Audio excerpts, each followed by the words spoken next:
From the banks of Dewey Lake, it's the Dewey Pod Monster.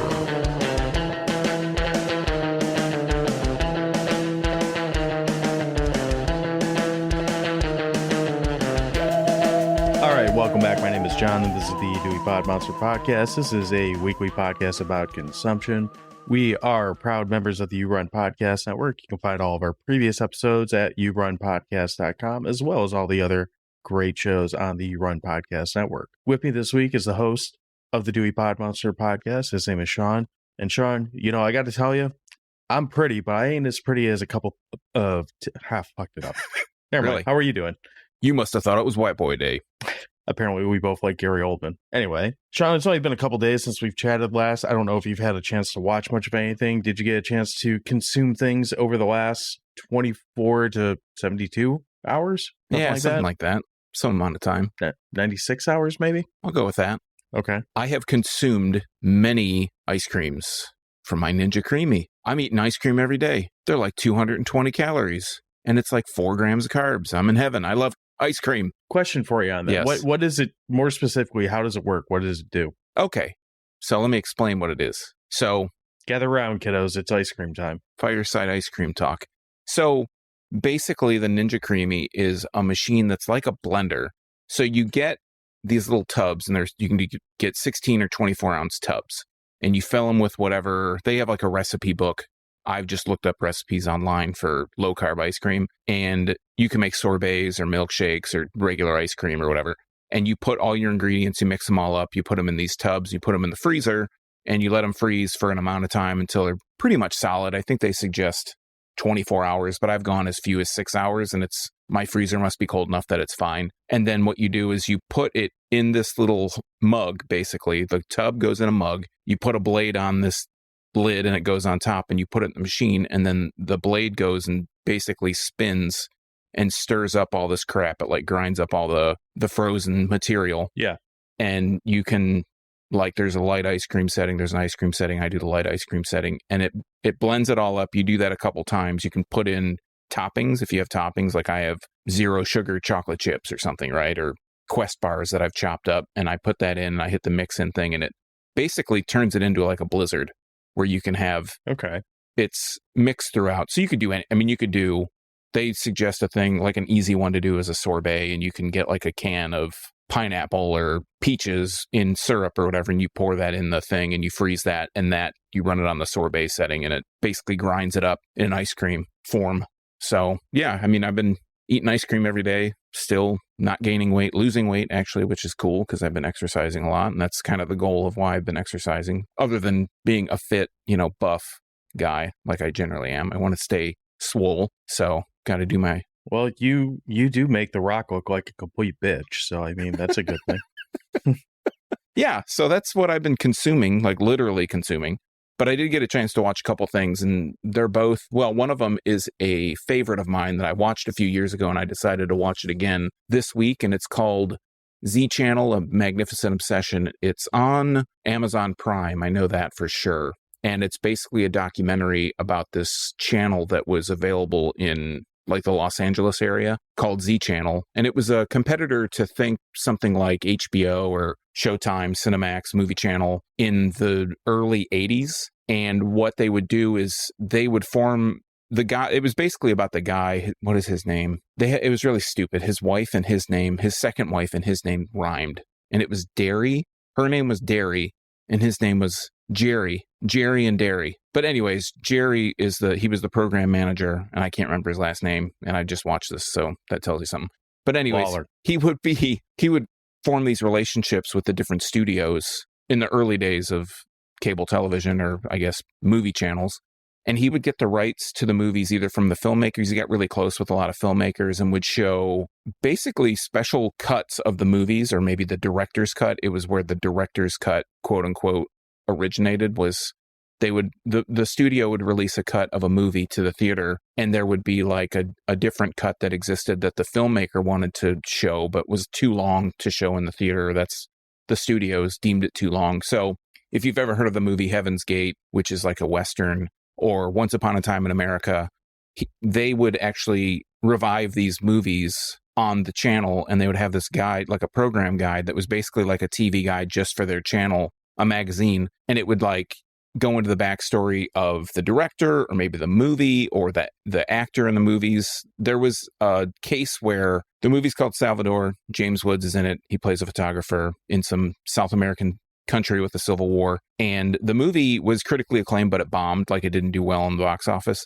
And Z Channel revived it by showing it on their channel shortly after it was actually in theaters, kind of like streaming is now. And it actually bumped up the movie, and James Woods ended up winning an Oscar for the performance in this movie that would never have really been seen outside of the short screening time if Z Channel hadn't replayed it. They claim that it was really influential because, in LA, that's where a lot of studio execs and actors and people that were into movies and cinema lived. It's where the business is. Yeah. So they showed a lot of movies that, again, director's cuts, obscure movies. They would get the rights to show like some foreign films from directors that really didn't get much of a chance or didn't even get shown here, or things that had shown at Cannes. They would go Cannes. They'd go to get the rights from the movie studios or the directors themselves. So it was just really interesting. It was a movie that I had seen, like I said, a few years ago. I think it came out in 2012 or so. I saw it about 10 years ago, and it was a movie that really, it was kind of like In Search of Darkness when we watched that. You see clips of movies that look interesting and that you want to watch because you saw them in these documentaries, one of those kind of things. So there was a lot of movies in there that made me want to see them because of how they talked about them in this movie. I'm going to say the most interesting thing, I mean, I'm sure this documentary is interesting, but you kind of made me want to watch Once Upon a Time in America again, because I haven't watched that in quite a while, and I remember liking that one. Yeah. And Have you seen that? I haven't. That's on the radar. Definitely on the radar. It's very young De Niro, if I remember right. It's kind of got that Godfather vibe, but I never really, this might get someone mad, but I never really cared for the Godfather movies. I always thought they were just too, I don't know. Played out. Yeah, it's like what you said about Jaws. Like, you heard so much about it, you kind of know what it was, and by the time you saw it, you're like, big fucking deal, whatever. Yeah, that's what this is. Okay, I knew that. Yeah, that, and it probably didn't help that I know I saw Goodfellas before it, and I like that.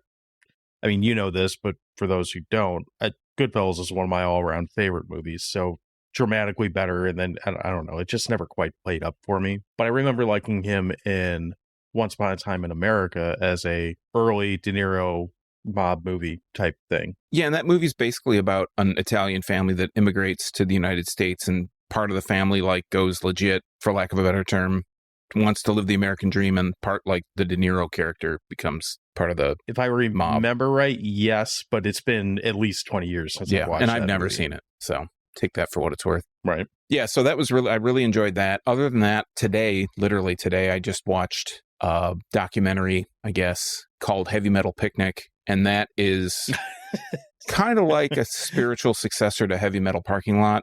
They kind of pitch it that way in the description that I read about it. And what it is back in 85, May 5th, 1985, there was a concert in Potomac, Maryland.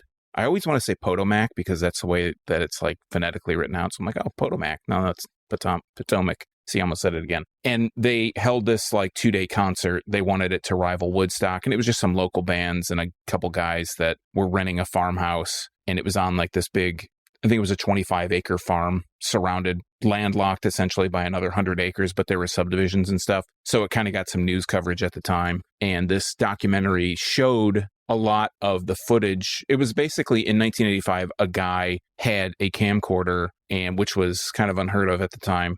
And another guy that he knew worked, this is very in the weeds, but he worked as security during the 1984 inauguration of Ronald Reagan. And he ended up stealing like a CBS microphone that had a CBS flag on it. Right on. The whole video is him, a guy walking around with this microphone with a CBS flag, and everybody's like, do you work for CBS? And he's like, yeah, man, this is CBS News and blah, blah, blah, blah. So they had these clips of the video that they filmed, and then catching up with the people that were involved in organizing the concert, people that were there that were caught on the video. It was like a group of friends, just some other tertiary people, showing them the video and then interviewing people that were kind of on the sidelines of it. So it was interesting. It wasn't quite as entertaining as I would hoped it would be, but it was like an hour long, so it was fine. I don't know where that's available. I ended up getting a secondhand copy, let's put it that way. So I have no idea if it will be available somewhere to stream or to watch. It'll obviously be in the show notes, but that was a little fun diversion. That's pretty much what I was up to since the last time we talked. What have you been watching, John? Anything interesting? Anything you want to talk about? I haven't watched a ton, so we're still in the middle of the Olympics, so I've been watching that off and on quite a bit. I watch all kinds of sports that I don't really know that are sports. I watched the one dude shoot some stuff and was not as impressed as the internet seems to be. Obviously, the gymnastics take up like a huge chunk of the first week, and swimming and all that. And I'm not a huge fan of either of those sports, but they're on, so I watched them. I've very much so become a fan of women's rugby. Men's rugby is kind of boring. Women's rugby is terrifying and intense and way more entertaining. I don't have cable currently, but whatever streaming network I can get, if someone knows where I can watch live women's rugby on a regular basis, please tell us in the comments, or you're like, respond to us, because I would love to watch more of it. It is a very entertaining sport. And then watch some of the stuff like the skateboarding and the BMX stuff, and kind of, I don't know. There's something about, like, at least for skateboarding, when you try to make it official, like, and make it part of the Olympics, it loses its edge, I guess, that it had. Yeah, it takes some of the soul out of it. Yeah, like, I've always thought of skateboarding as like this kind of counterculture type thing, you know, like it's very, I mean, I guess it's not now. It's been a popular thing for 30 fucking years, probably, but there's something about seeing it on that platform that I'm like, yeah, but that's cool, and I'm glad that these, you know, athletes are getting recognition for something that I couldn't fucking do at any point of my life, like no matter how hard I tried. Like, I could barely walk straight, let alone ride a fucking board with wheels on it. But it's weird seeing it on that high of a platform, like up there with, you know, you go from rowing in the French Canal to skateboarding to like fencing. It's like, that's a weird combination of athletic activities, you know, but I'm more entertained with the Olympics than not, so I keep watching that. The other thing I did watch is I watched the entire Hard Knocks off season with the New York Giants series that's on HBO right now. So it's only 5 episodes. It basically handles the Giants from right around the time that the season ends, or right about where, maybe a week or so before free agency opens up for the NFL. Because they basically started with like, the Giants sucked. They were a 6-11 team or whatever. And then fast forward to springish, and they're like, hey, we sucked. We need to get better somehow. And it starts, you hear conversations that if you're the average fan, you could give 2 fucks about. But if you're a nerd about football and kind of interested in seeing how the behind the scenes stuff works, like seeing how a general manager talks to arguably the most talented player at his position and basically tells him, you're not worth the money to be here. In so many words, referring to Saquon Barkley. It's kind of cool. It's kind of interesting seeing how that cookie crumbles, I guess. Like, Hard Knocks has always got this, like, you enjoy it because it's got this, you know, sports aspect. You're watching football, blah blah blah, but you're also watching people have their like dreams shattered at the same time, and, you know, go from having a chance to live out their dream to probably working at McDonald's for, you know, the next several years. So it doesn't have that, because I think you see the rookies get drafted, but you don't see them come to camp or anything like that. So it cuts before that. I think they're going to be talking about the Bears for the regular, like, Hard Knocks show. I don't know if it would work to do as a second season. Like, I think seeing it as like one time in a vacuum, it's kind of interesting. But if we were to, let's just say if they were to do this for the Jets next year, just whatever team, it would feel like these same conversations. You're just shuffling names back and forth. So I don't know that would be as interesting a second time around. I guess you would see different characters and how different GMs handle things, but I don't think it would be radically different. That's pretty much all I've watched this week, those 2 things. So it's been a very athletics heavy week over here. And heavy documentary here. Yeah, well. And ice cream, of course. Well, ice cream is essential. It is. Yeah, makes everything better. But yeah, that's pretty much all I've been at. Like I said, it's been a short week from when we recorded last, so this will be a little bit shorter of a segment. You got anything you want to tack on before we switch gears and take a break? Let's switch gears and take a break. All right, so we'll be back in just a minute, and we're going to talk about the film True Romance.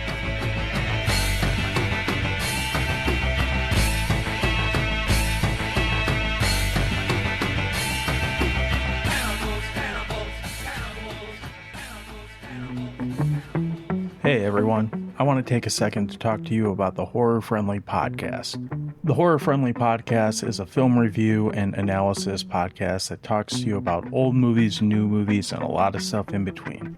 The crew consists of 3 hosts, 2 of which are enthusiasts and 1 that is a novice, and they have a fun time breaking down horror movies from every generation. As August rolls on, we are coming up to the end of this season, and we want to ask you to keep an eye on their social medias for a chance to help them choose the last episode this season. You can follow them at Horror Friendly Podcast on Instagram and all socials, and of course you can find all of their episodes at yourunpodcast.com. So we're back, and as I said before, I know I'm pretty, but I ain't as pretty as a couple of titties. We're talking about the movie True Romance. I didn't flub a line this time, and with every movie, this movie included, we start with a third-party review. This review is anonymous, it's on Rotten Tomatoes, and I actually really like this review. This plays like Quentin Tarantino wrote this while jacking off. It's like his childhood fantasy that some white boy nerd who likes kung fu movies could inspire loyalty and devotion of a beautiful and fierce woman. 3 out of 5 stars. That's the whole review. Sean, what's this movie about? All right, so for that, we head over to IMDb, where we look at the 7.9 rating out of 10 with 245,000 ratings, plus probably. And this movie is rated 791 out of some number, down 11 spots from some other number. And if we look at the storyline of the plot, not sure which one's which, but we'll look at the top one first. It says, in Detroit, a pop culture nerd steals cocaine from his new wife's pimp and tries to sell it in Hollywood, prompting the mobsters who own the drugs to pursue the couple. If we head down to the storyline... I don't know if I entirely agree with that, but okay. I'm not going to read the one that is actually listed on IMDb as the top one because it's very long, but I'm going to go with Luke Nielsen 10's summary, and it's pretty close to what the IMDb summary is. It says, a lonely pop culture fan falls in love with a call girl and accidentally takes drugs from her pimp. Not really true in that respect, but the two go on the run to Los Angeles to sell the drugs and live happily ever after. Only they don't know the Sicilian Mafia and LAPD are after the drugs. Elephant in the room here with this one. This is very different than any movie that we've really talked about up to this point. This was a movie that you suggested that we should watch relatively recently, and we got to it this week. I'm on a roll. We've been watching a lot of movies that I've been suggesting. I'm very pleasantly surprised. I'm going to have to go fuck it up at some point. I know. Soon here and I have to watch some trash. Yeah, well, that's very plausible. I might suggest some trash next time. I mean, you don't have to get into how you feel about the movie yet. We'll get to that. But why True Romance? Why is this one that you felt compelled to subject me to? And this was a first watch for me. I actually did manage to watch this twice this week because I wanted to make sure I didn't this movie's claim to fame is that it was written by Quentin Tarantino. I think more people know that about this movie than probably anything else. And somewhere along the line of, all these fucking weeks I've been talking to you, I had mentioned that I had never seen this movie. And I don't know if that was the sole reason that triggered you to say we need to watch this, or was there more to it than that? Honestly, I didn't know that you hadn't watched it until I suggested it. Okay. But it was more so of I haven't seen that movie in a while. I want to watch that again. Let's talk about it. And then you were like, I really haven't watched that. And I was surprised that you said that because it's kind of it came out in 1993, which I would have been 16 when this came out. So I was like, oh, well, John, you're just a few years younger than me. I figured maybe this fell into the movie store VHS watching era when you go to the store and be like, oh, that's a movie with people that I know. Can we talk about the cast real quick? Let's talk about the cast. All right, we'll talk about the cast. This is like a true ensemble film. I will mention names, and I will not have to mention what else they've been in because you probably will recognize every one of these names. We'll start with the 2 stars. We have Christian Slater, who plays Clarence Worley. We have Patricia Arquette as Alabama Whitman. Dennis Hopper. Val Kilmer plays Elvis, but he's listed as mentor here, and you never really see his face, so you just kind of have to know that. We've got Gary Oldman in a really small part as Drexel. We've got Brad Pitt in one of his pretty early roles. Christopher Walken, Samuel L. Jackson, Michael Rappaport, James Gandolfini.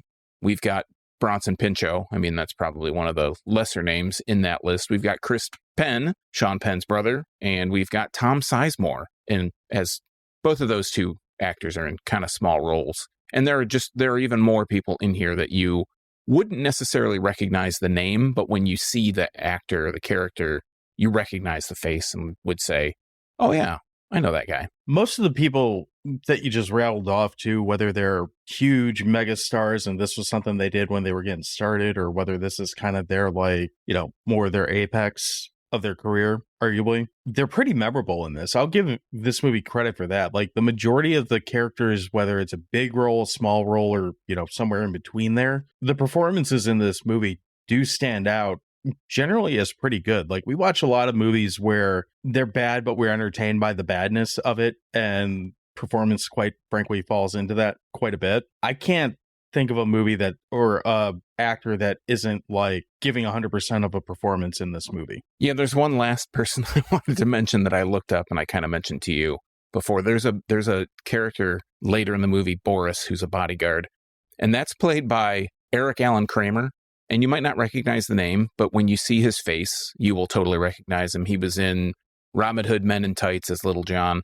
The thing that I laughed about when I saw him in this movie, and I forgot that he was in it, my kids were watching, actually pretty recently, a show that was on Disney Channel called Good Luck Charlie. It's a horrible, one of those horrible Disney shows, and he plays the oafish, like, buffoon father in the show. So I thought it was hilarious when I saw him in here toting an Uzi and telling the cops to put the fucking guns on the floor or he's going to blast them, essentially. What's this movie about? This movie, I mean, for me, this movie, I actually think our guest reviewer kind of nailed a lot of this. Like, this movie, this will kind of come into my, like, overall opinion of this movie too, but this movie feels like Quentin Tarantino's wet dream, likely from when he was in his early 20s. Like, if Christian Slater isn't written as Quentin Tarantino, like, if he didn't write that character as himself, I don't know what the fuck he was thinking. I mean, does that seem far off from what we know about Quentin Tarantino and how this character comes to life on the screen, between the Sonny Chiba movies, the beating everyone over the head with pop culture references, the, like, you know, basically taking the comic book store and using it as a front for the video store, which he worked at when he was, you know, before he was a director. It just feels like honestly, it feels a lot like Kevin Smith, who used to write himself into all his characters. This really feels like he just tried to force write a character just based off him and comic book it, essentially. I don't think he's ever hidden the fact that this was, like, this Clarence Worley character is him, essentially. Like, it's semi-autobiographical, or at least a power fantasy of some sort. I was going to say, it's not autobiographical. Yeah, but he says it's based a lot on him. I haven't listened to him talk about it because, honestly, I can't stand listening to Quentin Tarantino talk. He's a hard interview to listen to. Maybe that's just me. You think so? I don't mind his interviews. I don't mind listening to him talk, but he's one of those people when I have to listen to him for a few minutes before I can actually hear what he's saying, because he seems so, like, hyped all the time. But that doesn't have anything to do with it. Because well, no, it doesn't. But anyway, he didn't direct this movie, so thank God, because he would have spent like 20 minutes like sucking toes in this movie or some shit. This was directed by Tony Scott. Tell me more about this. Ridley Scott's brother, I think. Directed True Lies, or not True Lies. He directed Top Gun. Yes, correct. And some other shit. So tell me more about this movie, Sean. Well, what else do you need to know? It's about a guy who goes to a movie on his birthday. A woman comes by and knocks some popcorn on him and strikes up a conversation at a Sonny Chiba Street Fighter, Son of Street Fighter, Sister Street Fighter, I think is the other movie. Don't quote me on that. And they get together and they realize that they have some common interests. It comes out that she was hired by his boss because it was his birthday and he seems like a lonely guy. They fall in love instantly. He finds out that she's a hooker. Well, she tells him she's a call girl, and he decides that he's going to take care of her pimp to kind of get him out of the picture. So he goes to the pimp's place of residence. I don't know what exactly that is, but it's Gary Oldman. Lair, the pimp lair. And it's Gary Oldman playing Drexel Spivey. And this is like a super memorable Gary Oldman This might be my favorite Gary Oldman role. Yeah. I like Gary Oldman quite a bit, but like although he's short-lived in this movie, quite literally, Gary Oldman as Drexel, one, looking like this fucked up, like, white Jamaican in Detroit is comical enough, but he has this, like, 70s looking shag lamp / spotlight that he's constantly fucking around with and, like, shining on Clarence or Christian Slater repeatedly. and just the way he does it, he's weird. Like, you know that he's not a good dude, but he's like oddly charismatic while fucking with Christian Slater before it escalates dramatically. And for spoilers, for a character that doesn't last very long, he's really a bad guy that you're like, I wouldn't have minded him having more screen time just because he was that entertaining for when he was on there. I'll put this in perspective. When this movie came out, I remember my sister she used to get Premiere Magazine, and they had like a preview thing of this movie, and they focused a lot on Gary Oldman as this character for whatever reason. He's in the movie, maybe not even screen time. We're just talking about when they introduce his character to when his character exits the film.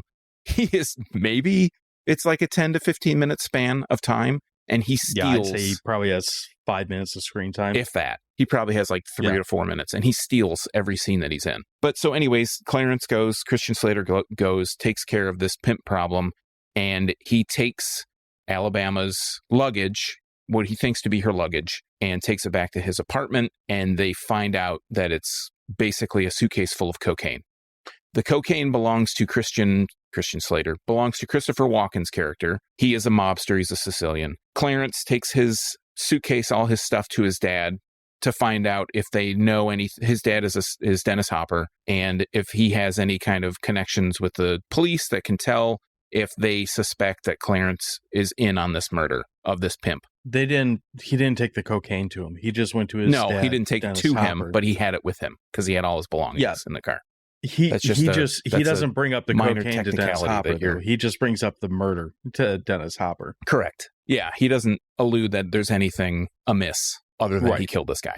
So Dennis Hopper makes a call, says, no, you're good. They don't know anything about it. They think it's good to go. Clarence and Alabama leave. Christopher Walken shows up, beats up Dennis Hopper. He tells them that they know that it's his son Clarence because they found Clarence's driver's license in Drexel's hand. So now they know where that all is. And I don't really want to break this down point by point anymore. But what happens is Clarence goes to LA to make a drug deal with his friend Michael Rappaport, Dick Ritchie, to sell this cocaine to a big movie producer. Hilarity ensues.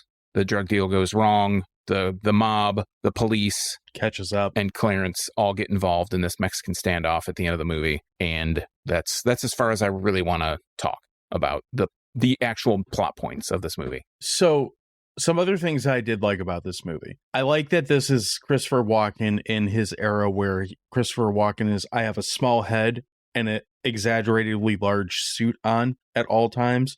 This is something he did in, was it King of New York? He had a lot of these while also wearing parachute pants, if I remember right, with Morpheus. Another entertaining movie, like that's kind of weird if you want to watch that. That's like 90s grimy shit.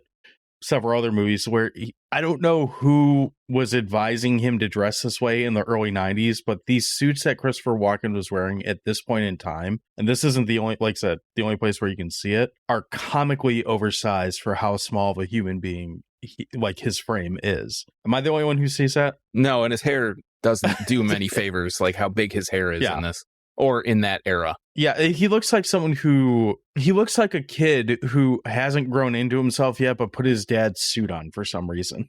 Like he's tall enough, but not anything else enough. Yeah. But as far as being like I've seen him play like an Italian mob guy, I don't know how many times, or some version of a mob guy. I've never bought Christopher Walken as an Italian. I don't know if he actually is Italian or not. Like that's really, I don't care. Immaterial. Him playing an Italian in like mob movies and shit like that. He's good as a bad guy and as like a mob type character. Yeah, like an eerie presence. Yeah, but specifically as a Sicilian mob guy, like James Gandolfini is like way more Italian seeming than Christopher Walken. Like not even close. If you want to go by like movie stereotypes, because that's really all I'm doing with this.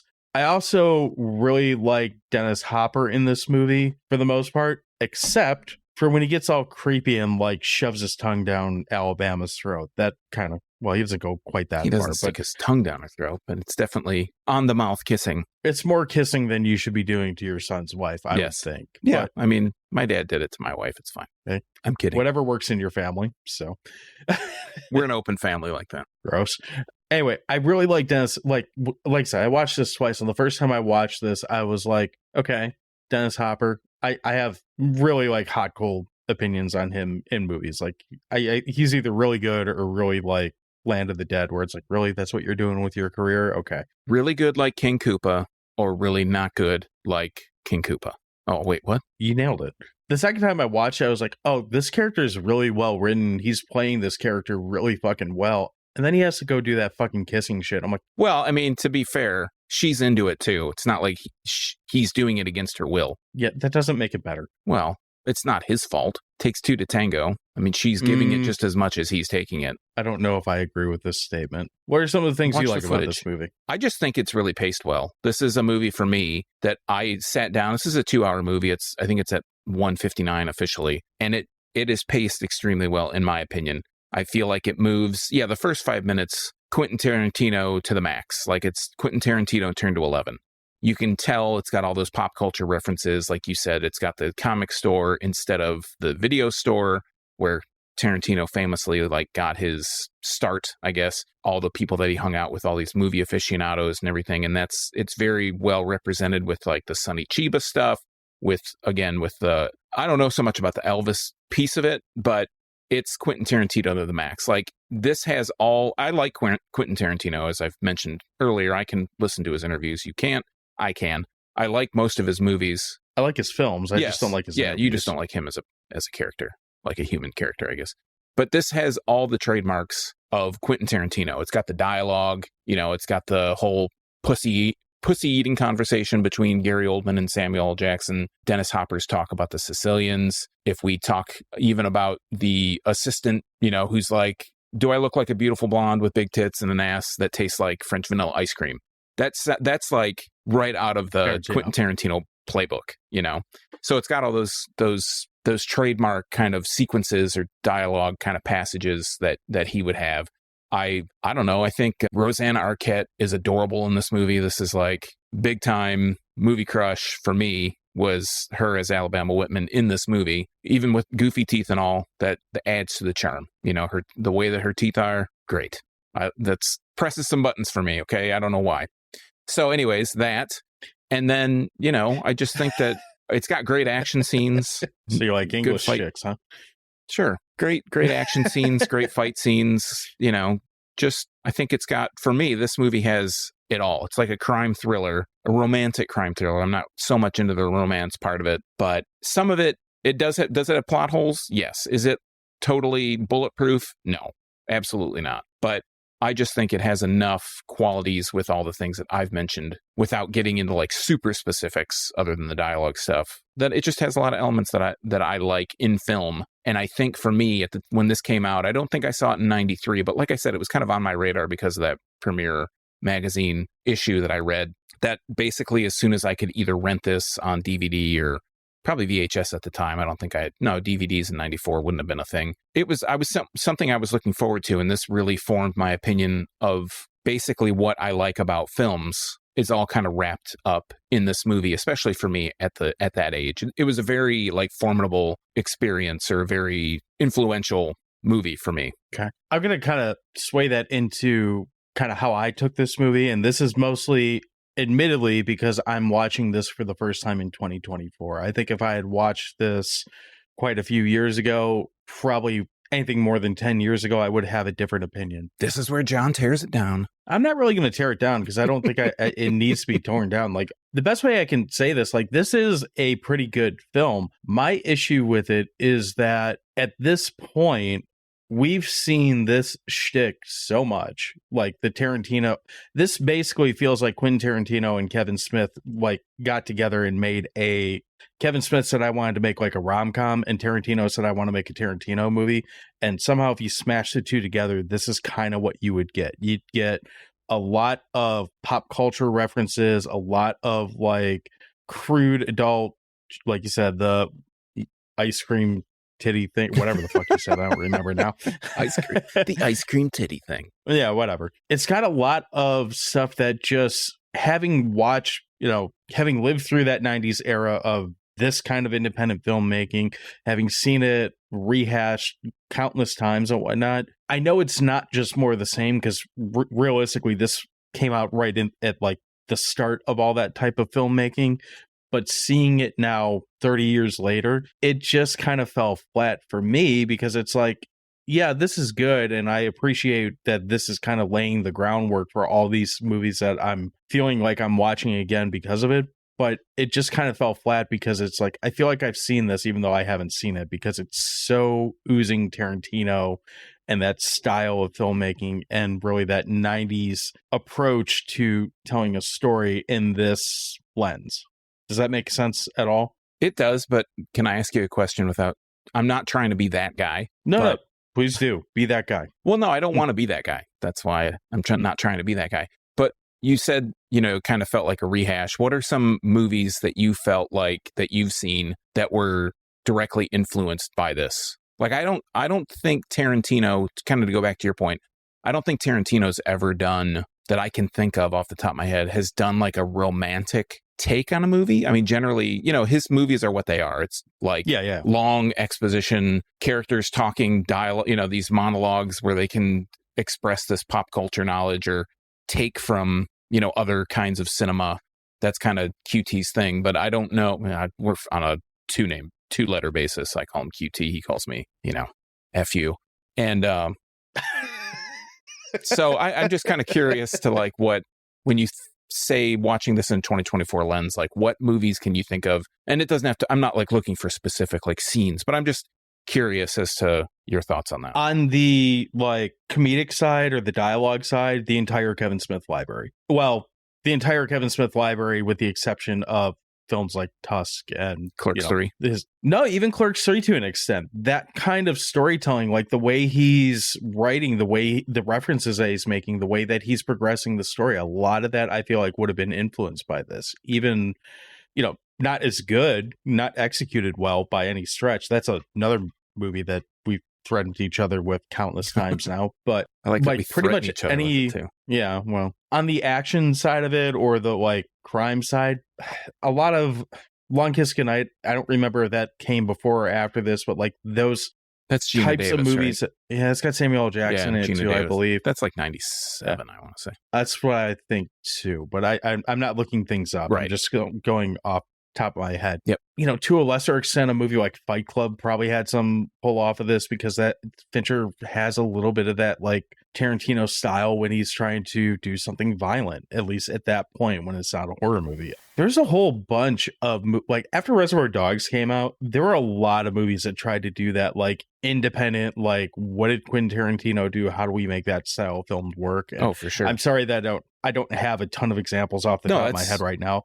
I mean, you could say, like, just saying that, I think Tarantino's movies have had big influence on cinema after they come out. So I totally get what you're saying. Agree. I mean, you think of something like Pulp Fiction and the nonlinear story, and then there were just a bushel of counterfeits or imposters or whatever. And I say this as a positive. I do think Tarantino is this generation's Martin Scorsese. Like, I think he's that guy who's going to continue to make, well, as long as he wants to, make great films, maybe sometimes controversial films, and he probably won't get recognized by it from like the Academy or whatever until he makes his Academy movie just to get a fucking Oscar, like that type of guy. And that's fine.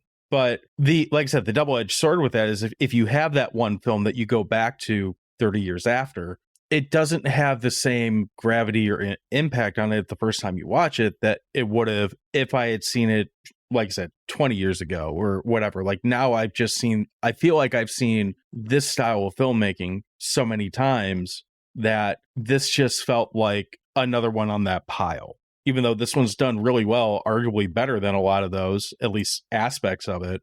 That's kind of how I felt with it really both times that I watched it. And that just comes down to, I personally don't have the nostalgia for it to even like a movie like Clerks. Like I do like the original Clerks movie. Like I could put that on and that feels 100% like, yeah, well, this is just oozing Kevin Smith doing Kevin Smith things, or Reservoir Dogs, same type of thing, but I have that nostalgia for it because I watched them probably not immediately when they came out, but early, they were still fresh at that point.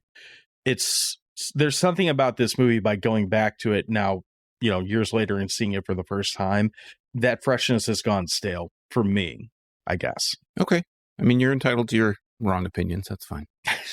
We've established this. Yeah, I'm wrong often. Is there anything you want to? You're you a have really any? big man to admit it. I appreciate that about you. And again, I want to stress, I don't think this is a bad movie. I'm not trying to claim that at all. Like, I actually think No, this I don't is get a pretty that vibe well from done you. movie. Do you have any criticisms you would like to lob at this romantic bloodbath of a drug deal? I mean, I think a lot of things that happen in this movie could have just been avoided.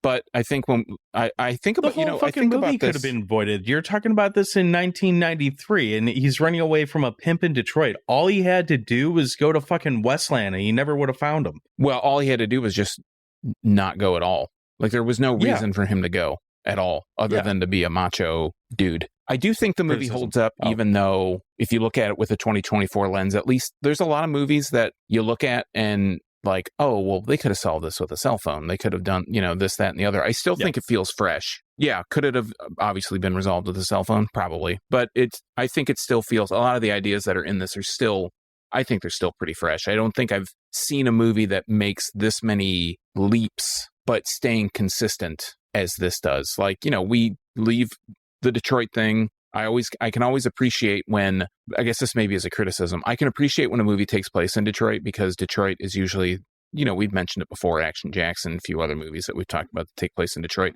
Detroit always seems like a punchline. You know, it's always this gritty, whatever, dumpy place that people live and everybody here is a dirtbag, you know, and we're all killers and murderers and drug dealers and whatever. And this movie, I resemble that comment. So. This movie doesn't really do that with Detroit. I mean, it doesn't paint Detroit in a negative light, but I feel like when you watch a movie that takes place in a city that you live near, you scrutinize things. Like when they're mentioning addresses, I'm like Googling them. Like, is that, I don't think there's that street in Detroit. And you look it up and it's like, no, that's some place in like New York or some other state. And you're like, come on, dude. I know that we're in the age of Google Maps now, so you can do that. And in 93, you really probably couldn't do that very easily. But you could have called somebody and been like, hey, call City Hall. Hey, what's the address to City Hall in Detroit? Oh, okay, I'll use that. You know, just stuff like that. At least get that. That would be a criticism for me. Yeah, I mean, there's just like little, like I mentioned, one of the big things is like Clarence didn't have to take care of this issue at all. Yeah. If he didn't feel like his manhood was threatened or whatever. And then he turns into almost this, it's weird. He turns into this like ultra alpha male because he doesn't seem like he's really an alpha male kind of character at the beginning of this movie when he's talking to the lady in the bar before the movie scene or anything. And then once he meets Alabama and he falls in love or whatever, it's like he becomes an empowered character that doesn't act. I mean, we don't get to see him before this movie, we don't know his life before, but there's no indication that he would be like this. They actually do imply that he killed someone prior to the events of this story. And I don't remember exactly how they say it, but it's either when he's talking to Dennis Hopper or when he's talking to Elvis in the bathroom the first time, or maybe both. They make mention of him not wanting to do it again, not necessarily not wanting to do it. Like they don't go into detail with it, but they imply that he's fucked up before and whatever. And it almost gives this unspoken, like, it's almost like they give him a superpower with it. Like, because even in 1993, like by 1993 guns that don't have lasers and cluster bombs or whatever, realistically, there's no reason this guy should be able to walk into some of these situations and walk out. Like, it just shouldn't happen. So they almost kind of imply that there's, I don't know, maybe the idea is like, oh, true love conquers all, and that's why he can go do all this dumb shit. But there is a couple hints like early on in the movie that this isn't the first time he's done this, which is why he's able to effectively be a maniac, I guess. I'll have to go back and examine that.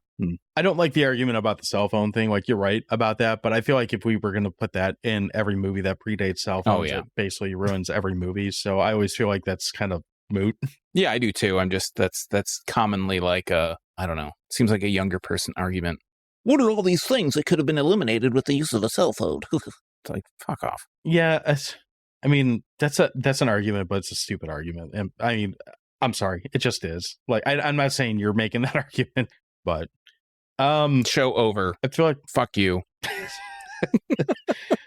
We're fighting so much in this episode. I know. We usually It's all agree about so romance and closely. stuff. True bromance. I don't really think we're disagreeing that much. I do think that this movie's kind of cute that they really kind of do imply like, oh, true love is a real thing, and like you can fall in love like fucking that and whatever, and just stop being a hooker and start murdering. She was people, only a and call it's girl cool. for 4 days, John. I know. Sorry. It kind of implies like a lot of things. Like at the heart of it, this is more of a love story than anything, which is kind Yeah. of sweet, I guess. Yeah, I shed a tear. Look at that. Dewey Heart Monster. But it's a good name for a show. Side Project 2025. Yeah, I don't know. Like I said, this movie does a lot more right than it does wrong. It's just sometimes when you can appreciate the classic car from 1993, and sometimes you look in and you go, that looks like a car from 1993. I love that you said classic car from 1993. I don't think I could name a single car from 1993 that I would think is a classic, but Trans Am, Camaro, no. Ford Probe, There you go. Probe. Ford Probe. the Fiero. Was that still around in the 90s? Or No, was that the 80s? that was in 80s. Yeah. Do you got anything you want to tack on with this before we start to kind of... Oh, I want to say Michael Rappaport is... I'm glad that I don't see him in a lot of movies. Yeah, he plays the same character, it feels like, in everything that he's in. Yeah. He's very Michael Rappaport. Yes.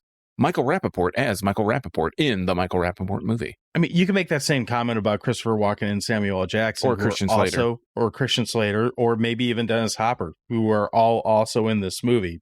But those people use... I don't want to say disguises. They use like makeup. They change their body language. They do all this stuff. Michael Rappaport is just like this tall, kind of goofy white guy who acts like a tall, goofy white guy in all these movies. Yeah, I'm sure I've seen movies where he plays a tough guy. He comes off a little confused. Yes, but he's not a totally convincing tough guy either. I'm not mad that I don't see him in a bunch of stuff. I don't wish him any ill will. Sure, he seems he's like fine he's in this. Probably a good dude. This is good enough, though.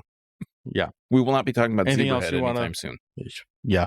No, we will not. So, want to tack anything on before we wrap up here? Then you're in for a big treat, bro, because it's hot dog time. I'll let you lead us off. Oh, really? I don't know why. Okay. Or do you want me to go first? No, I mean, I don't have a lot to say that I haven't said already. I think that this is kind of now I don't know where I was going to even go with that. I feel like this is a pretty unique movie for the time. I feel like it did influence a lot of other films. I feel like this, though, even though it influenced a lot of other films, and we could probably bring up a few that we could think of that are like, oh yeah, it's a lot like this, a lot like this. I feel like this is still very unique in its own right. Again, I love the pacing of the movie. It's a 2-hour movie. To me, this is not a movie that feels like 2 hours. It moves along really quickly. It's an easy to follow story. It's not, while it has that kind of Quentin Tarantino dialogue, which I like the way that he does dialogue, and I like the way that the actors deliver dialogue. His dialogue in these movies, unlike where I might like, you brought up Kevin Smith earlier, I might like the way that Kevin Smith's dialogue is written. I don't like the way it's delivered. It's always very like stuntedly delivered between characters, whereas Tarantino feels like he obviously writes this dialogue with a purpose, but it's delivered a lot better. I like the violence in this movie. I like the kind of the message, the romance and love conquers all kind of feeling of it. Like I said, this is a movie that came out and I watched it when it was I was a really malleable or easily influenced cinema goer, I think, at this point. So this movie formed a lot of the things that I like about cinema just in general, or movies in general. I love that kind of thriller, crime kind of movie. And we don't really see a lot of that specific flavor, I feel like, or ones that are done really well. I think this is one of those really well done ones. I give it 9 white boy days out of 11 hot dogs. Whose hot dog is this, huh? Is it yours?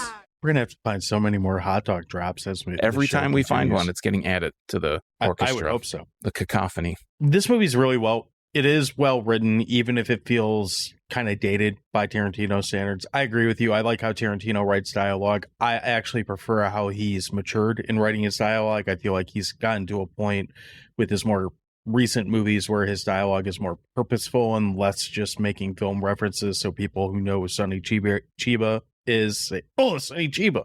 He said Sonny Chiba. Yeah, I like Sonny Chiba too, but like that's not necessarily dialogue.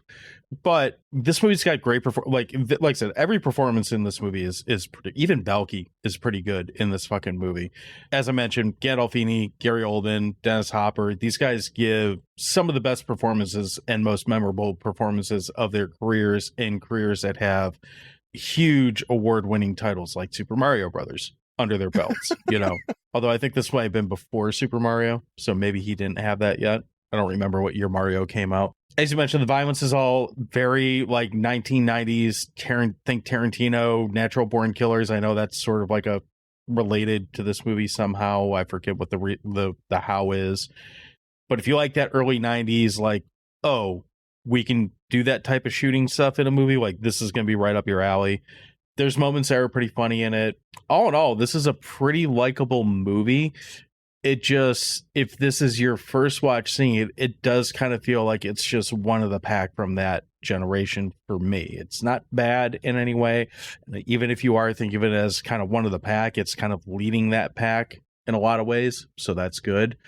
I don't know if I would go back and watch this again like anytime soon, just because, like I said, even though I hadn't seen it till this week, I kind of felt like I had, just because it's so in that vein of this type of storytelling, but it does it really well. I'd give it a solid like 7 cocaine suitcase hot dogs out of 10, but I could 100% understand how catching it earlier when it was available would kind of fuel that nostalgia vibe for it. And you know, if I had seen this in the 90s or even in the like when that type of thing was going on, I think I would have fallen in love with this movie, like you said, just because it is, or would have been at the time, so unique and different in telling this kind of story, where that's hard to replicate when you're watching it 30 years after the fact for the first time. And I have a whole video that I watched about Quentin Tarantino talking about how Tony Scott came to direct this movie instead of him, and how this is kind of related to Reservoir Dogs, and how I think Tarantino even says that at some point early in the script writing process of this movie that Clarence was a screenwriter, so even more of that biographical kind of flavor. And I think he implies that Clarence was writing the script for Reservoir Dogs or something while in this movie, in the original like draft. I'll find the whole video and link it in the show notes for anybody that's interested in hearing QT's take on this. And there's a lot of videos like that out there, because I watched a couple too, like, oh, this is, you know, how this relates, blah, blah, blah, whatever. There's a lot of rabbit hole stuff if you're a Tarantino fan that you can fall into with this, because it would have been interesting to see how this movie played out if he had directed it.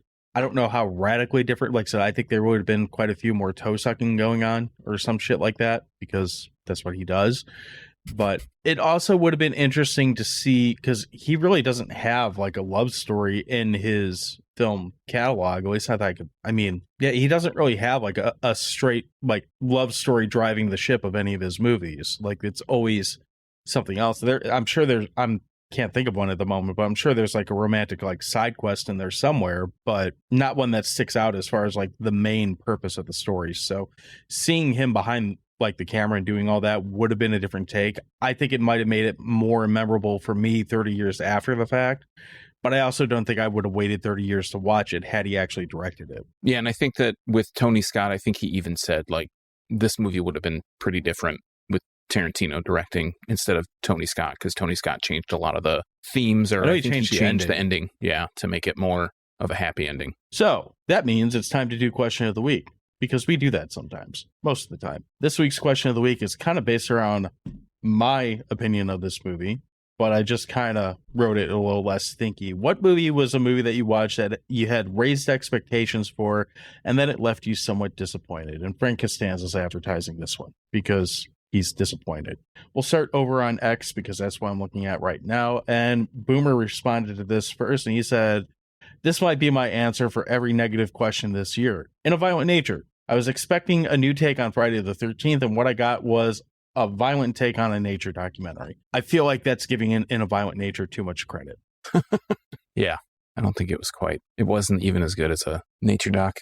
I would have learned something from a nature doc. Anyway, if you want to listen to our thoughts on In a Violent Nature, go back a couple weeks. That's available now. We were very upbeat about that movie. Our friends over at Dissect That Film, you can follow them at Dissect That Film, said, "I feel it needs a rewatch, but for me, it was the movie Thanksgiving that came out last year. I know you haven't seen that yet, but stay tuned. We will probably be talking about that in depth this fall. So, coming to a podcast near you, hopefully, unless Sean tells me to fuck off because I didn't like True Romance enough. I would never say such a thing. Not on recording. Or maybe I think you would actually put it on a recording. Maybe. Our friend Justin, who's over at Pop Culture Reflections Podcast, he's also on the You Run Podcast Network. Great show. He has a long 2-hour episode out about SummerSlam this week, which is worth checking out too. Listen to it today.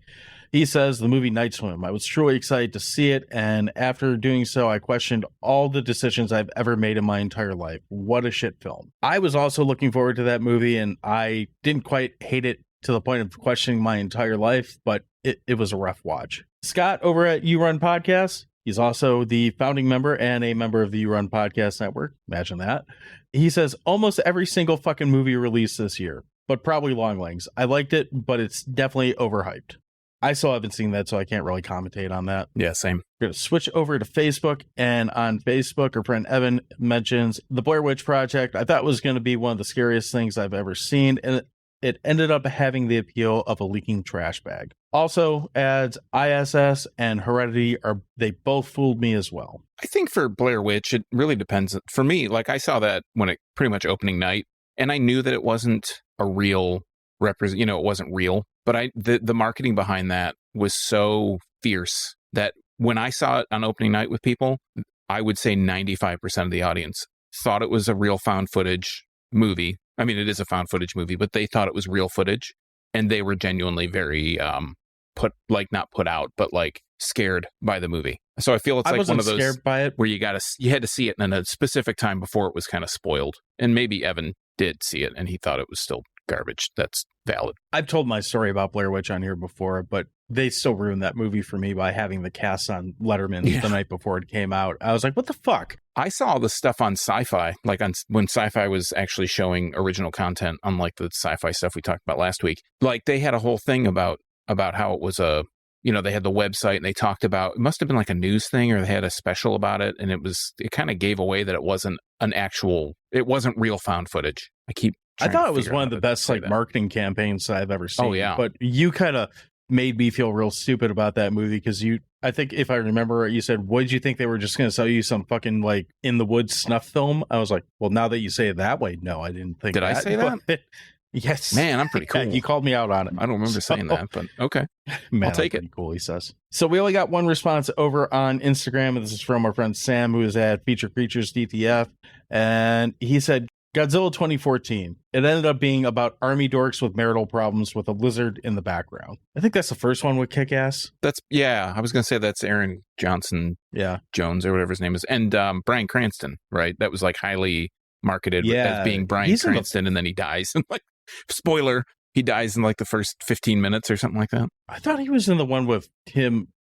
Anyway, I remember liking the Godzilla stuff in that movie, but he's right. The actual human story is not great in that, but that's pretty par for the course with Godzilla movies. Like, with the exception of Godzilla -1, I can't think of another Godzilla movie where the human story is something that I've ever remotely given a fuck about. Sean, how about you? Do you have any movies that you can think of that were hyped up and maybe you waited 30 years to watch them and then they just didn't live up to expectation, or you had gripes with them for whatever reason? I wouldn't say there was one that I waited to see, but I think you can agree with me on this. I would say pretty much any Star Wars movie after the original 3. Like, I remember Phantom Menace being so hyped one about. Exception. No, okay. Well, I was so hyped about Phantom Menace, and I think I watched that on like VCD. Like, we downloaded. That was like the first time I'd ever downloaded a pirated movie and like burned it on a VCD, and it looked like shit. You could barely tell what was going on, except that you could tell it was still trash. Like, that's how bad that movie was.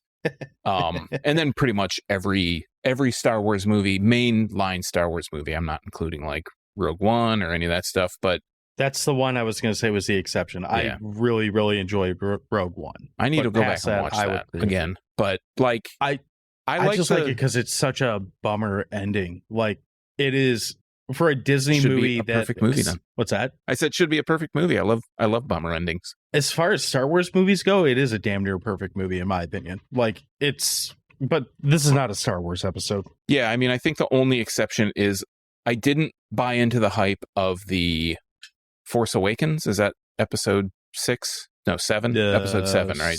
It's the first of the new trilogy. And I did not buy into any hype on that, and I actually really enjoyed that in the theater. So I think that's probably, and the one after that was okay. But yeah, I think Star Wars in general. I like the one after that because the one after that tried to say, let's get away from these little Skywalker nerdy fuckers, and the internet revolted, and we just got wherever. Yeah, it went back to milquetoast. Yeah.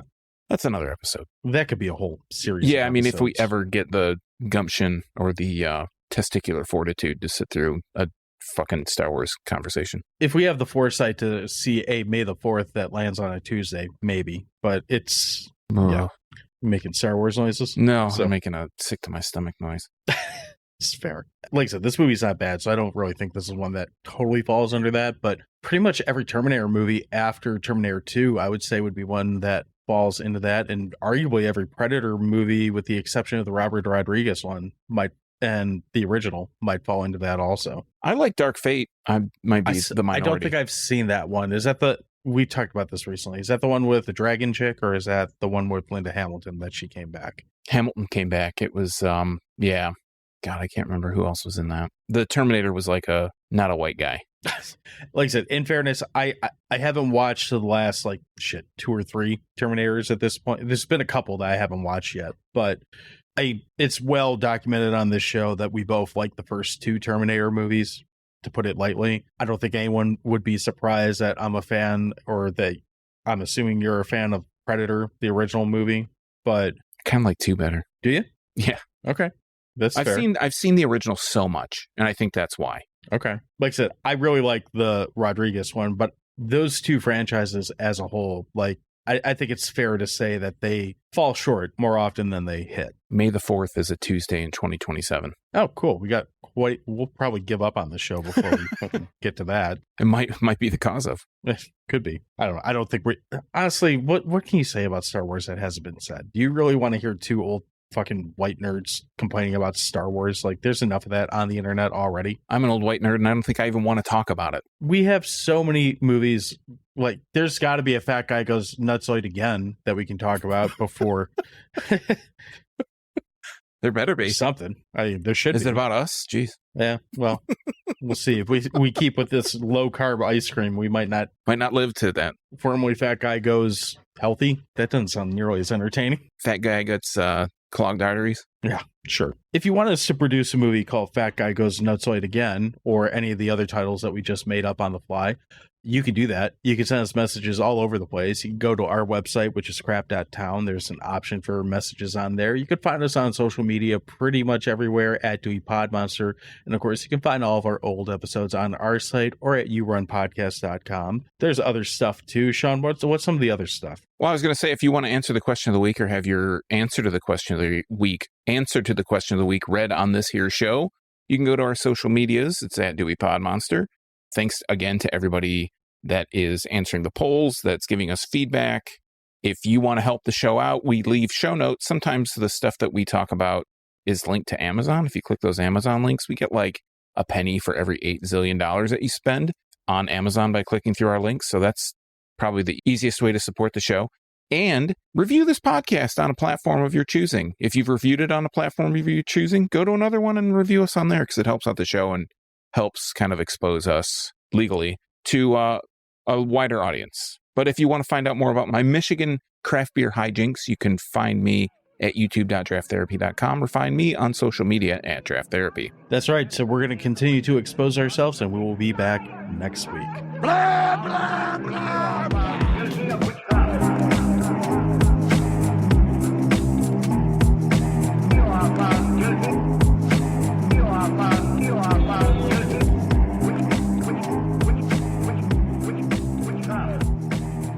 I'm pretty, but I ain't as pretty as a couple of half fucked it up. Please make this not sound. Please don't leave that part in. Oh, you farted. Cool.